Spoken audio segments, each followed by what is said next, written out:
Hello दोस्तों, I hope आप सब अच्छे होंगे। साथियों, हम लोग उत्तर प्रदेश आर ओ 2023 के लिए प्रैक्टिस सेट सॉल्व कर रहे थे और इस वीडियो में हम लोग सामान्य अध्ययन पेपर फर्स्ट के महत्वपूर्ण प्रश्नों को सॉल्व करेंगे, जो कि आपके एग्जाम के पॉइंट ऑफ व्यू से बहुत ही महत्वपूर्ण है।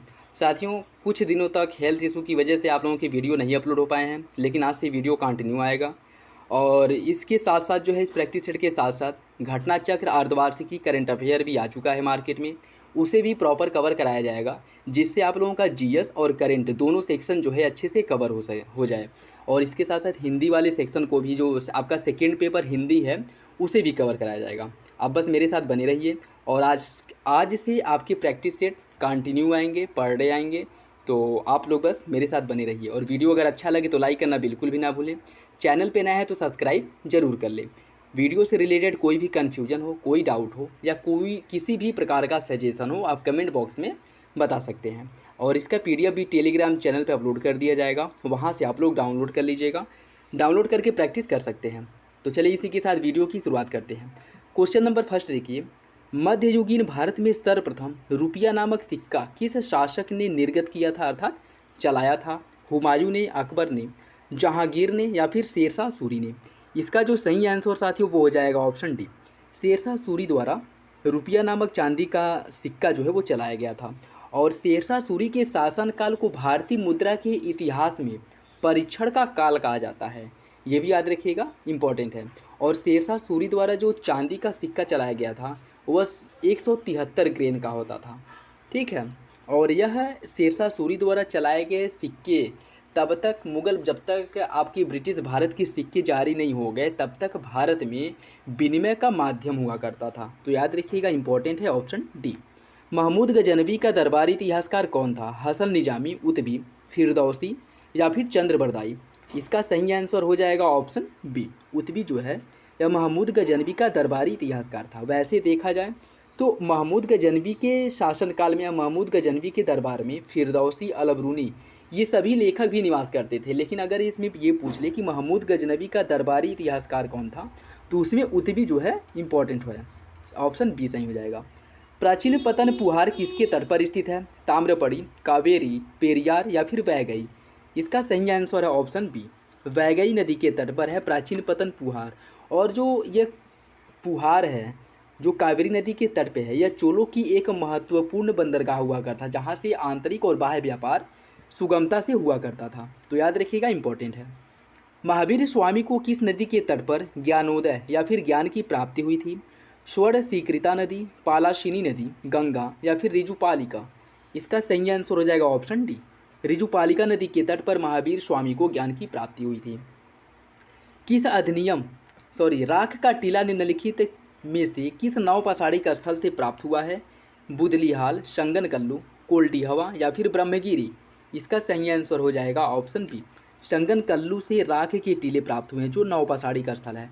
और इससे यह ज्ञात होता है कि इस नवपाषाणिक जो स्थल है, यहाँ पे पशुपालन व्यापक स्तर पर या बड़ी मात्रा में पशुपालन किया जाता है। पशुपालन के साक्ष्य वहाँ से प्राप्त हुए हैं, उसके साथ साथ राख के टीले मिले हैं, जिससे पशुपालन के साक्ष्य मिलते हैं। और यह संगनकल्लू कहाँ पे है अगर पूछ ले तो यह जो है वर्तमान समय में कर्नाटक राज्य में स्थित है संगनकल्लू, यह भी याद रखिएगा। किस अधिनियम के अंतर्गत पहली बार भारत में चुनाव के तत्व का प्रारंभ किया गया था? भारत परिषद अधिनियम 1861, भारतीय परिषद अधिनियम 1892, भारत सरकार अधिनियम 1909 या भारत सरकार अधिनियम 1919?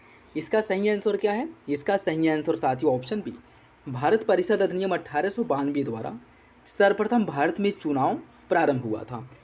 देखिए, अगर हम बात करें 1885 में जब भारतीय राष्ट्रीय कांग्रेस की स्थापना हुई, तो इसके द्वारा संवैधानिक सुधारों को लेकर के ब्रिटिश सरकार पर बहुत ज़्यादा दबाव डाला गया था। और इसी के परिणामस्वरूप 1892 में भारतीय परिषद अधिनियम पारित किया गया था ब्रिटिश सरकार द्वारा, जिसमें ये प्रावधान था किसमें कि भारत में चुनाव कराया जाएगा। इसमें प्रत्यक्ष चुनाव की बात नहीं की गई थी, लेकिन इसमें यह था कि जो अतिरिक्त सदस्यों की संख्या है केंद्रीय परिषद में, उसे बढ़ा करके 10 से 16 कर दी गई थी, जिसमें से ये था कि 2/5 जो सदस्य हैं वो गैर सरकारी होंगे और भारतीय समाज की जो विभिन्न वर्ग हैं, जो विभिन्न जातियां हैं, उनसे इन सदस्यों का चुनाव किया जाएगा, ठीक है। तो यह एक महत्वपूर्ण उपलब्धि के रूप में देखा जाता है जो भारतीय राष्ट्रीय कांग्रेस थी उसकी स्थापना के बाद। तो ऑप्शन बी जो है वो सही हो जाएगा, भारतीय परिषद अधिनियम 1892 द्वारा भारत में सर्वप्रथम चुनाव के तत्वों का प्रारंभ हुआ था। गांधी जी के नमक सत्याग्रह का एकमात्र उद्देश्य क्या था? कानून नमक को निरस्त करना, सरकार की सत्ता की कटौती, आम लोगों के लिए आर्थिक राहत या भारत के लिए पूर्ण स्वराज। इसका सही आंसर ऑप्शन है नमक कानून को तोड़ना, यह मुख्य लक्ष्य था। इंडियन होम रूल सोसाइटी की स्थापना कब की गई थी? 1900 ईस्वी में, 1901 ईस्वी में, 1902 ईस्वी में या 1905 ईस्वी में? इसका सही आंसर है ऑप्शन डी, 1905 ईस्वी में इंडियन होम रूल सोसाइटी की स्थापना की गई थी। इसकी अगर हम बात करें तो फरवरी 1905 में लंदन में श्यामजी कृष्ण वर्मा ने इंडियन होम रूल सोसाइटी की स्थापना की थी, जिसे इंडिया हाउस के नाम से भी जाना जाता था, और इसके द्वारा एक समाचार पत्र सोशियोलॉजिस्ट का प्रकाशन भी किया जाता था। ठीक है, याद रखिएगा, इंपॉर्टेंट है। इसे इंडिया हाउस के नाम से भी जाना जाता है, और श्यामजी कृष्ण वर्मा द्वारा इसकी स्थापना की गई थी लंदन में, और इसके द्वारा जो प्रकाशित समाचार पत्र है वो सोशियोलॉजिस्ट है। किस कांग्रेस अधिवेशन ने 1905 में बंगाल में स्वदेशी और बहिष्कार आंदोलन चलाने का समर्थन किया था? कलकत्ता, बेलगांव, कराची या फिर बनारस? इसमें सीधे ये समझ लीजिए कि इसमें ये पूछ रहा है कि 1905 का जो कांग्रेस अधिवेशन है वो कहाँ पे हुआ था। इसका जो सही आंसर है वो हो जाएगा ऑप्शन डी, बनारस में। इसका अधिवेशन जो है बनारस में हुआ था। और अगर हम इसकी बात करें तो इसमें जो है स्वशासन, स्वदेशी और बहिष्कार, इन सब की तत्वों को या शुरू करने की बात की गई थी। बंगाल विभाजन के विरोध में जो बनारस में कांग्रेस का अधिवेशन हुआ था, इसमें स्वदेशी और बहिष्कार आंदोलन चलाने की बात की गई थी। और इसकी अध्यक्षता अगर पूछ लें तो इसकी जो अध्यक्षता है वह गोपाल कृष्ण गोखले द्वारा की गई थी। ठीक, और इसी में स्वदेशी और बहिष्कार आंदोलन का समर्थन किया गया था। और यह 20 जुलाई, अगर हम बात करें, देखिए इसमें क्या है कि 20 जुलाई को विभाजन, जो बंगाल विभाजन है उसकी घोषणा की गई थी। 7 अगस्त 1905 को कलकत्ता के टाउन हॉल में स्वदेशी आंदोलन चलाने की घोषणा की गई थी, जिसमें यह था कि विदेशी वस्तुओं के बहिष्कार का प्रस्ताव पास किया गया। और 1905 में बनारस अधिवेशन में, जिसकी अध्यक्षता गोपाल कृष्ण गोखले ने की थी, इसमें स्वदेशी और बहिष्कार आंदोलन, इन दोनों का समर्थन कर दिया गया था। ठीक है, तो याद रखिएगा, इंपॉर्टेंट है, ऑप्शन डी सही हो जाएगा। निम्नलिखित में से किसने लक्ष्मीबाई के पति की मृत्यु के उपरांत उसके दत्तक पुत्र को उत्तराधिकार से वंचित किया और बाद में राज्य को अपने कब्जे में ले लिया? कैनिंग, विलियम बेटिक, डलहौजी या फिर वेलेजली? इसका सही आंसर क्या होगा? इसका जो सही आंसर साथियों वो हो जाएगा ऑप्शन सी, डलहौजी।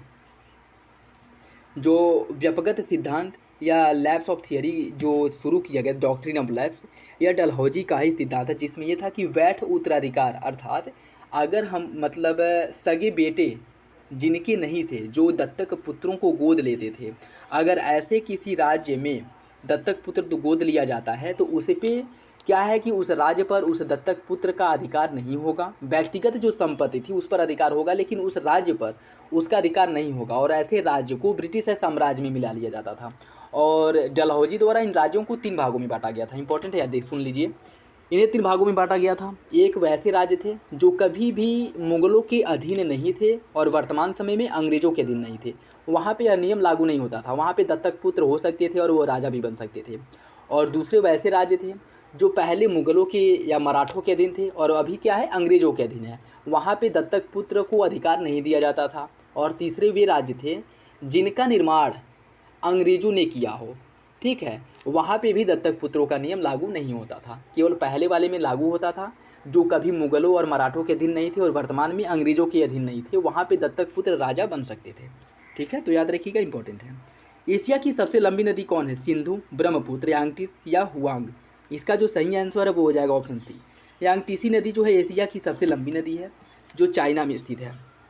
और यह इसकी लंबाई की अगर हम बात करें तो यह 6300 किलोमीटर लंबी है, और एशिया की सबसे लंबी नदी और विश्व की तीसरी सबसे लंबी नदी है। सबसे लंबी नदी विश्व की नील नदी है, दूसरे नंबर पे अमेजन आती है, और तीसरे नंबर पर जो है वह आपकी यांगटिसी नदी आती है, जो चाइना में स्थित है। नेक्स्ट देखिए, वृहत ज्वार कब आता है? जब सूर्य तथा चंद्रमा एक सीधी रेखा में होते हैं, जब सूर्य तथा चंद्रमा समकोण बनाते हैं, जब तेज हवा चलती है, या जब रात बहुत ठंडी होती है? इसका जो सही आंसर हो जाएगा ऑप्शन ए, जब सूर्य चंद्रमा एक सीधी रेखा में होते हैं। और इस अवस्था को क्या कहा जाता है? इस अवस्था को सीजगी कहते हैं। ठीक है, जब सूर्य चंद्रमा और पृथ्वी एक सीधी रेखा में होते हैं तब ज्वार भाटा की जो ऊंचाई हो सबसे अधिक होती है, और इस अवस्था को सीजगी कहा जाता है। और ज्वार भाटा की ऊंचाई कहाँ पे सबसे अधिक होती है? तो जो गहरे समुद्र होते हैं या गहरे सागर होते हैं वहाँ पे ज्वार भाटा की ऊंचाई सबसे अधिक होती है और छिछले सागरों में ज्वार भाटा की ऊंचाई और तीव्रता दोनों कम होती है। ये भी याद रखिएगा, इंपॉर्टेंट है। भारत में और इसमें देखिए ज्वार भाटा से रिलेटेड उपभू अपभू और उपसौर अपसौर भी विकसित हुआ है। ठीक है, जैसे उपसौर जब सूर्य और पृथ्वी की दूरी न्यूनतम होती है तो उसे उपसौर कहा जाता है, और जब सूर्य और पृथ्वी की दूरी अधिकतम होती है तो उसे अपसौर कहा जाता है। ठीक इसी प्रकार जब चंद्रमा और पृथ्वी की दूरी न्यूनतम होती है तो उन्हें उपभू कहा जाता है, और जब चंद्रमा और पृथ्वी की दूरी अधिकतम होती है तो उसे अपभू कहा जाता है। ये भी याद रखिएगा, इंपॉर्टेंट है, क्वेश्चंस जो है पूछ लेता है। भारत में प्रवेश करने वाली पश्चिमी विक्षोभ उत्पन्न होती है कहाँ से? अरब सागर में, अटलांटिक महासागर में, भूमध्य सागर में या फिर हिंद महासागर में? इसका सही आंसर हो जाएगा ऑप्शन डी, हिंद महासागर में उत्पन्न होता है। भारत की जो अवस्थिति है वो कितने अक्षांश से कितने मिनट से लेकर के कितने अक्षांश कितने मिनट तक है, यह आपको बताना है। यह इसका जो सही आंसर है वो क्या होगा? इसका जो सही आंसर साथियों, इसका जो सही आंसर है वो हो जाएगा ऑप्शन सी। सो इसे क्वेश्चन नंबर 13 जो पश्चिमी विक्षोभ है यह हिंद महासागर, इसका आंसर नहीं होगा, इसमें तो गलत दिया है। पश्चिमी विक्षोभ की जो उत्पत्ति वो भूमध्य सागर से होती है। ठीक है, ऑप्शन सी सही है, और इसका जो सही आंसर वो हो जाएगा ऑप्शन सी। क्वेश्चन नंबर 14 का 8 डिग्री 4 सेकेंड से लेकर 4 मिनट से लेकर के 37 डिग्री 6 मिनट देशांतर और 68 डिग्री 7 पूर्व से लेकर के 97-25 मिनट पूर्व के मध्य जो है भारत का विस्तार है। ऑप्शन सी सही है। जनगणना 2011 के अनुसार 14 वर्ष से कम आयु वालों की संख्या जो है वह आबादी में कितनी है? 29, 30, 31 या फिर 32? एग्जैक्ट डाटा पिछले साल जो है एक क्वेश्चन मतलब एग्जाम में पूछा था। ठीक है, तो इसका सही आंसर क्या होगा? इसका सही आंसर हो जाएगा ऑप्शन सी, 31%। साख पत्र L&C दिया जाता है किसे? एक निर्यातक द्वारा, एक आयातकर्ता द्वारा, सीमा शुल्क अधिकारियों द्वारा या जहाजी कंपनी द्वारा? इसका सही आंसर क्या होगा? इसका सही आंसर हो जाएगा ऑप्शन बी, एक आयातकर्ता द्वारा दिया जाता है साख पत्र L&C। उत्तर प्रदेश औद्योगिक विकास निगम स्थापित है कहाँ पे? कानपुर में, लखनऊ में, आगरा में या फिर नोएडा में? इसका सही आंसर हो जाएगा ऑप्शन ए, कानपुर में। उत्तर प्रदेश औद्योगिक विकास निगम यह कानपुर में स्थित है, और अगर हम बात करें यह उत्तर प्रदेश सरकार के अंतर्गत औद्योगिक और अवसंरचना विकास की प्रगति के लिए कार्यरत एक सार्वजनिक क्षेत्र की उपक्रम या इकाई है। राष्ट्रीय नियोजन में रोलिंग प्लान की अवधारणा लागू की गई थी कब? इंदिरा गांधी द्वारा, राष्ट्रीय फ्रंट सरकार द्वारा, जनता सरकार के द्वारा या फिर राजीव गांधी सरकार द्वारा? इसका सही आंसर हो जाएगा ऑप्शन सी, जनता सरकार द्वारा रोलिंग प्लान जो है इसकी अवधारणा को लागू किया गया था। देखिए गुन्नार मिंटल द्वारा प्रस्तुत रोलिंग प्लान अथवा चेल योजना को भारत में पहली बार जनता सरकार द्वारा 1978 में लागू किया गया था। 1978 में लागू किया गया था। निम्नलिखित में से किसको मुद्रा की पूर्ति का विस्तृत माप माना जाता है? M1, M2, M3 या फिर M4? इसका सही आंसर क्या है? इसका सही आंसर हो जाएगा ऑप्शन सी, M3 को। इसमें सबसे तरल और सबसे कम तरल मुद्रा पूछ लेता है, तो याद रखिएगा सबसे तरल मुद्रा जो है वह M1 है। M1 सबसे तरल मुद्रा होती है और सबसे कम तरल मुद्रा जो है वह M4 होता है, और इसमें मुद्रा पूर्ति का जो विस्तृत माप है वो M3 होता है। ऑप्शन सी सही हो जाएगा। भारत के आर्थिक सर्वेक्षण संबंधित है किससे? योजना आयोग से, रिजर्व बैंक ऑफ इंडिया से, वित्त मंत्रालय से या फिर वित्त आयोग से? इसका सही आंसर क्या है? इसका सही आंसर हो जाएगा ऑप्शन सी, वित्त मंत्रालय से। आर्थिक सर्वेक्षण जो है वो वित्त मंत्रालय द्वारा किया जाता है। ऑप्शन सी सही है। नेक्स्ट देखिए, भारत में स्थानीय शासन से संबंधित निम्नलिखित घटनाओं पर विचार कीजिए और उन्हें कालक्रम के अनुसार व्यवस्थित कीजिए। LM सिंघवी समिति, PK थुंगन समिति, अशोक मेहता और GVK राव समिति। इनको अब आपको बताना है कि किसका गठन कब किया गया था, पहले किसका गठन हुआ था और अंतिम में सबसे लास्ट में किसका गठन हुआ था। इसके आधार पे जो है आपको मिलान करना है। तो इसमें अगर हम बात करें, देखिए अशोक मेहता समिति की अगर हम बात करें 1977 में अशोक मेहता समिति का गठन किया गया था। अशोक मेहता समिति का गठन हुआ था जिसने द्विसदनी विधायिका के गठन की द्विसदनी पंचायत के गठन की मांग की थी कि जो ग्रामीण स्तर पे पंचायतों का गठन किया जाएगा वो उसका स्तर जो है द्विसदनीय हो, ठीक है, द्विस्तरीय हो। उसके बाद 1985 में GVK राव समिति का गठन किया गया था। GVK राव समिति का गठन 1985 में किया गया था, ठीक है। GVK राव समिति के गठन के बाद जो है फिर आपके 1987 में इसमें एलम सिंधवी समिति का गठन किया गया था। ठीक है, एलम सिंधवी समिति का गठन 1987 में किया गया था। और पीके थुंगन समिति का जो गठन है वो 1988 में किया गया था। ठीक है, तो अशोक मेहता समिति का गठन 1977 में किया गया था। जीवीके राव समिति का गठन 1985 में, एलम सिंधवी समिति का गठन 1987 में और पीके थुंगन समिति का गठन 1988 में। और सबसे पहले जो गठन हुआ था 1956 में बलवंत राय मेहता समिति का गठन किया गया था, जिसने त्रिचरणीय पंचायतों के गठन की बात की थी। तो इसका जो सही आंसर है वो हो जाएगा ऑप्शन सी, 3, 4, 1, 2। भारतीय संविधान में संशोधन के लिए विधेयक लाया जा सकता है केवल लोकसभा में, केवल राज्यसभा में, लोकसभा एवं राज्यसभा किसी में, या भारत के सर्वोच्च न्यायालय में। इसका सही आंसर हो जाएगा ऑप्शन सी, या तो लोकसभा या राज्यसभा, कहीं भी संविधान संशोधन के लिए विधेयक लाया जा सकता है। ठीक है, ऑप्शन सी सही है। और संविधान संशोधन विधेयक पर लोकसभा और राज्यसभा की शक्तियाँ जो है समान होती हैं, ये भी याद रखिएगा, इंपॉर्टेंट है। ठीक है, और संविधान संशोधन की अगर हम बात करें तो अनुच्छेद 368 में संविधान संशोधन की प्रक्रिया की बात की गई है। भारत की संसदीय व्यवस्था में शून्यकाल कहा जाता है। भारत की संसदीय व्यवस्था में शून्यकाल कहाँ से लिया गया है? संयुक्त राज्य अमेरिका से, जापान से, साउथ अफ्रीका से, या फिर उपयुक्त में से कोई नहीं। इसका सही आंसर क्या होगा? इसका जो सही आंसर हो जाएगा ऑप्शन डी, उपयुक्त में से कोई नहीं। क्यों? क्योंकि शून्यकाल की जो देन है या शून्यकाल जो है वह भारत की एक उपज या कह सकते हैं भारत का एक नवाचार है। ठीक है, तो इसे भारत द्वारा विकसित किया गया है, भारत ने इसे किसी से ग्रहण नहीं किया है।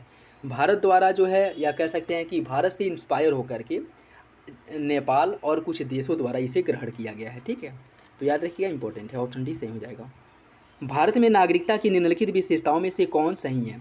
राज्य तथा राष्ट्र की दोहरी नागरिकता, राज्य की एकल नागरिकता, संपूर्ण भारत की एकल नागरिकता, या फिर भारत और अन्य देशों की दोहरी नागरिकता। इसका सही आंसर हो जाएगा ऑप्शन सी। चाहे आप किसी भी राज्य के नागरिक हों, आप हमेशा भारत के नागरिक कहलाएंगे। जैसे अमेरिका में दोहरी नागरिकता है, अमेरिका के जो नागरिक हैं वह उस राज्य के भी नागरिक होते हैं जहाँ पे वो निवास करते हैं, और उसके साथ साथ वह अमेरिका के भी नागरिक होते हैं। लेकिन भारत में एक हरी नागरिकता है, ब्रिटेन मॉडल को अपनाया गया है, और भारत में जो नागरिक हैं वो भारत के नागरिक होते हैं। तो सही आंसर हो जाएगा ऑप्शन सी। संविधान सभा की प्रांतीय संविधान समिति का अध्यक्ष कौन था? डॉक्टर भीमराव अम्बेडकर, पंडित जवाहरलाल नेहरू, डॉक्टर राजेंद्र प्रसाद, या फिर सरदार वल्लभ भाई पटेल। इसका सही आंसर हो जाएगा ऑप्शन डी, सरदार वल्लभ भाई पटेल। संविधान सभा की जो प्रांतीय संविधान समिति के अध्यक्ष थे वो सरदार वल्लभ भाई पटेल थे। देख लीजिए कुछ मतलब किस समिति के अध्यक्ष कौन थे, इससे क्वेश्चंस बनता रहता है और हो सकता है कि एग्जाम में पूछ लें, तो कहीं से भी कुछ छूटना नहीं चाहिए। अगर आप लोग नोट करना चाहें तो नोट कर सकते हैं। नियम समिति और संचालन समिति, इन दोनों के अध्यक्ष डॉक्टर राजेंद्र प्रसाद थे। राज्य के लिए जो समझौता समिति थी उसके अध्यक्ष थे डॉक्टर जवाहरलाल नेहरू। जो प्रारूप समिति थे उसके अध्यक्ष डॉक्टर भीमराव अम्बेडकर थे। सलाहकार समिति के अध्यक्ष सरदार वल्लभ भाई पटेल थे। और मूल अधिकार की जो उप समिति थी उसके अध्यक्ष थे JB कृपलानी। अल्पसंख्यकों के लिए गठित उप समिति HC मुखर्जी। संघ शक्ति समिति और संघ संविधान समिति, इसके अध्यक्ष जवाहरलाल नेहरू थे। और प्रांतीय संविधान समिति के अध्यक्ष सरदार वल्लभ भाई पटेल थे। याद रखिएगा, इंपॉर्टेंट है। हमारे शरीर में रक्त का दाब होता है वायुमंडलीय दाब से कम, वायुमंडलीय दाब से अधिक, वायुमंडलीय दाब के बराबर, या उपयुक्त में से कोई नहीं। इसका सही आंसर क्या होगा? इसका जो सही आंसर साथियों वो हो जाएगा ऑप्शन बी। हमारे शरीर में जो रक्त का दाब होता है वह वायुमंडलीय दाब से अधिक होता है। ऑप्शन बी सही है। जीव विज्ञान नाम किसके द्वारा दिया गया था? अरस्तु द्वारा, लैमार्क द्वारा, डार्विन द्वारा, या फिर लिनियस द्वारा। इसका सही आंसर हो जाएगा ऑप्शन बी, लैमार्क द्वारा जीव विज्ञान नाम दिया गया था। प्रकृति में सर्वाधिक प्रचुर मात्रा में पाई जाने वाली कार्बनिक यौगिक कौन है? ग्लूकोज, फ्रक्टोज, सुक्रोज, या फिर सेलुलोज। इसका जो सही आंसर साथियों वो हो जाएगा ऑप्शन डी, सेलुलोज। प्रकृति में सर्वाधिक प्रचुरता में पाया जाने वाला कार्बनिक यौगिक सेलुलोज है। सेलुलोज मुख्य रूप से पौधों में पाया जाता है और यही प्रकृति में सर्वाधिक प्रचुर मात्रा में भी पाया जाता है। नेक्स्ट देखिए, फोटोवोल्टीय सेल संबंधित है सौर ऊर्जा से, नाभिकीय ऊर्जा से, पवन ऊर्जा से, या भूतापीय ऊर्जा से। इसका सही आंसर क्या है? इसका सही आंसर हो जाएगा साथियों ऑप्शन ए, सौर ऊर्जा से। ऑप्शन ए सही है। नेक्स्ट देखिए, और आज का लास्ट क्वेश्चन, प्रकाश वर्ष किसकी इकाई है? प्रकाश की, समय की, प्रकाश की प्रवणता की, या फिर खगोलीय दूरी की। इसका सही आंसर हो जाएगा ऑप्शन डी, खगोलीय दूरी की इकाई है प्रकाश वर्ष। ठीक है, ऑप्शन डी सही है। ये था आज का लास्ट क्वेश्चन। और हो सकता है कि दोपहर या शाम तक करंट अफेयर का जो वीडियो है, जो घटना चक्र अर्धवार्षिकी करंट अफेयर आया है, उससे भी अपलोड किया जाए। तो आप लोग प्रॉपर प्रैक्टिस सेट को सॉल्व करिए, करंट अफेयर को फॉलो करिए और आपकी तैयारी प्रॉपर अच्छे से होगी, जिससे आप एग्ज़ाम में अच्छा से अच्छा स्कोर कर पाएँ और एक कॉन्फिडेंस डेवलप हो पाए। तो चलिए मिलते हैं अगली वीडियो में। लेकिन वीडियो अगर अच्छा लगे तो लाइक करना बिल्कुल भी ना भूलिएगा। चैनल पे नए हैं तो सब्सक्राइब जरूर कर लें और कोई भी कन्फ्यूजन हो तो कमेंट बॉक्स में कमेंट करके पूछ सकते हैं, या कोई सजेशन हो, फीडबैक हो तो कमेंट बॉक्स में ज़रूर दीजिएगा। चलिए मिलते हैं अगली वीडियो में, तब तक के लिए धन्यवाद। जय हिंद।